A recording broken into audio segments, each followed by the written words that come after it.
There are cities that never sleep, but Lumora, it never wakes up.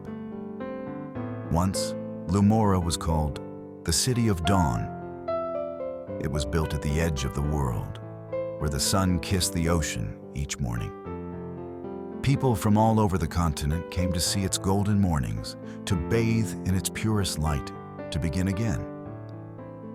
But then something changed. No one knows exactly when. Some say it was a decision, others say it was a curse. But what everyone agrees on is this: the sun vanished, and the city fell into an endless, unnatural twilight.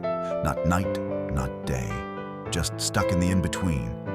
A world without mornings, a world without awakening. With natural circadian rhythms collapsing, corporations stepped in. The largest of them, Leap Industries, introduced regulated rest cycles, neural sleep pacifiers, and the global bestseller, Dream Dose trademark, a pill that simulated sleep so effectively, you never felt tired again. But there was a cost. People forgot how to wake up naturally. They forgot how to rise. They forgot the sound of morning prayer. They forgot the call to breakfast. They forgot sahur. Generations passed. No children had ever seen the sun. The word morning was considered an urban myth. Alarm clocks were museum relics, and the only drumbeats heard were in outdated bedtime stories. In a forgotten alley of District 9, under a flickering light, something stirred. A clanging noise. Rhythmic, alien, tung, tung. People thought it was a glitch in the city's infrastructure. But when they looked outside, they saw him. A skinny man with wild eyes, long tangled hair, a jacket painted with a rising sun, riding an old bicycle with a pot on each side. He pounded them with sticks made of rusted spoons. Tung, tung, sahur. At first, he was just a nuisance. Children giggled, adults complained, security drones warned him. But he returned every night. Same beat, same path, same message. Until one night, someone answered. Rafiq, an 11-year-old boy living in Block E17, woke up early for no reason. He stared out the window and heard it. Tung, tung, sahur. He didn't know what it meant, but it stirred something primal in his chest, an echo of something older than him. He ran outside. He followed the sound. He saw the man, and he asked, "Mister, what's sahur?" Tung turned and looked at the boy with a face full of history. He smiled. "It's what you do before you rise." Rafiq followed him the next night. Then 3 more kids, then 10. They called themselves the Sunbringers, painting suns on their jackets, banging pots in rhythm. That's when the city noticed, and Sleep declared war. Sleep's CEO was no ordinary man. He was a cybernetic hybrid named Dr. REM, short for Regulated Emotional Manager. His job was to keep the city docile. He watched Tung's growing rebellion and activated his secret force. The Silencers, a group of psychic operatives trained to neutralize wakeful thinking. Their methods were unorthodox: memory wiping, dream invasions, emotional sedation. One night, Sahur was cornered in an abandoned train station. The Silencers surrounded him.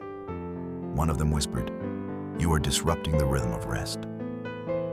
This is your final warning." Tung didn't flinch. He banged the drum harder. Tung, tung. Then he vanished into the shadows, with the help of a mysterious figure. That figure was a masked woman, known only as the cook. She lived underground, in the old kitchens, remnants of a time when food was prepared, not synthesized. She had kept the sacred recipes: eggs, soup, rice, dates. Real food for real mornings. She had been waiting for a sign, and Tung was it. Together, they formed the Kitchen Uprising. waking people not only with sound, but with smell. Fried onions, brewed coffee, toasted bread. Smell was a weapon now. Soon, hundreds began secretly joining the movement. Small pockets of waking people cooking in the silence, listening to Sahur's drums through analog radio. But Dr. Rem wasn't blind. He launched Operation Shutdown. Rem cut electricity in entire sectors. He banned metal cookware. He placed motion detectors in every street to scan for rhythmic movement. The city turned gray. Robotic enforcers stomped through streets.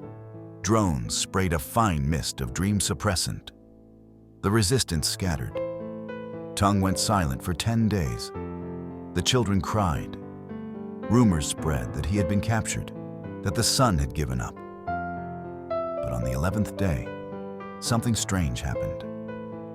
At 5:42 a.m., a single beam of light pierced the twilight sky over District 1. And a sound echoed across the concrete horizon. Tung, then another. Tung, then hundreds.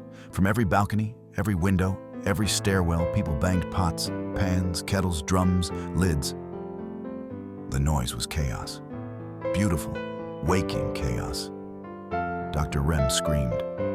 Sound is an infection. Silence them all. But it was too late. The only way to bring back the sun permanently was to reboot the ancient sun protocol. A forbidden code hidden deep inside the Tower of Circadia, now controlled by sleep. Tung, Rafik, the cook, and 12 sunbringers began their ascent. Each floor was guarded by dream-based illusions.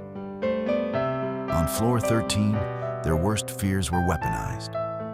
On floor 21, time reversed.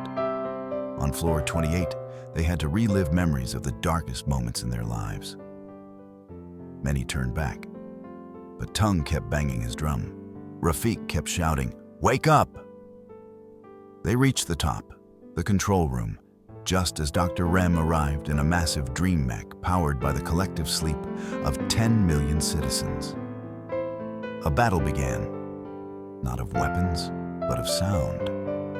Rem released sonic waves of sleep.